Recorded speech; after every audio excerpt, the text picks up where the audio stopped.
प्रत्युषला रोजच मी वेगळी फळं देत असते आणि आज पहिल्यांदाच त्याला काय केलेलं मी ही स्ट्रॉबेरी दिलेली. स्ट्रॉबेरी बघून छान खुश झालेलं होतं. त्याला माहिती नव्हतं, नवीनच लाल लाल कलरचं फळ दिसत होतं, त्याच्यामुळं तो आनंदात होता. आणि असं ह्या पद्धतीनं मी त्याला बाहेर आणून ती दिलं स्ट्रॉबेरी. तर तो खाण्याचा ट्राय करत होता, पण त्याला ते खाता येत नव्हतं. तर तो ट्राय करत होता, पण येते का आपल्याला खाता. त्याचं सारखं चालू होतं तोंडात घालायचं, काढायचं, पण त्याला ती चव कळत नव्हती किंवा त्याला ते व्यवस्थित खाता येत नव्हतं. तर त्याला म्हटलं की तू व्यवस्थित बस. तसं म्हटल्यानंतर तो व्यवस्थित बसला आणि खाण्याचा ट्राय करत होता.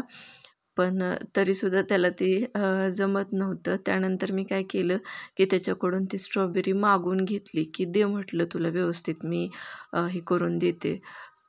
तर तो बघत होता आणि मग परत आणखी एकदा मागितलं, की मग त्यानं ती स्ट्रॉबेरी माझ्याकडं दिली. त्यानंतर मी थोडंसं असं बोटानं ते कट दिला त्याला आणि त्याच्याकडं दिलं. तर आंबटपणा लागल्यामुळं त्याची रिॲक्शन जी आहे तर ती खूप बघण्यासारखी होती आणि मला ती खूप हसायला आलं त्याचं, की नवीनच फळ असल्यामुळं त्याला ते आंबटपणा वेगळा वाटला.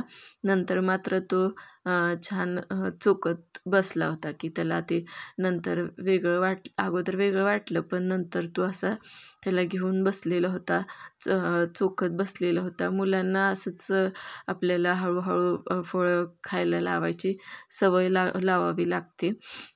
आणि तसंच थोडंसं मी इथं ट्राय करते, की जेणेकरून त्याला सगळी फळं आवडतील.